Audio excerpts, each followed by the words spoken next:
PC build करने जा रहे हो, इन बातों का ध्यान जरूर से रखना। सबसे पहला, जिस भी पीसी पार्ट्स ले रहे हो, जिस भी ब्रांड का, उस ब्रांड का सर्विस सेंटर आपके एरिया में, जैसे ग्राफिक कार्ड ले रहे हो जोटेक का, तो देख लो जोटेक का सर्विस सेंटर आपके एरिया में है या नहीं, नहीं है तो भाई दूसरा ब्रांड में चले जाओ।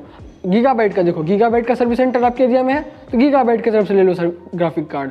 अब MSI का ले लो ग्राफिक कार्ड, MSI का मदरबोर्ड ले लो, अगर आपके एरिया में सर्विस सेंटर उसके अवेलेबल है। तो इन बातों का ध्यान जरूर से रखना, वरना आपको वारंटी लेने में प्रॉब्लम आएगी। तो भैया वारंटी लेना है, पीसी भी सेफ चाहिए और परफॉर्मेंस भी अच्छा चाहिए, थोड़े से पैसे ज़्यादा दे दो ताकि आपको प्रॉब्लम ना आए इन फ्यूचर।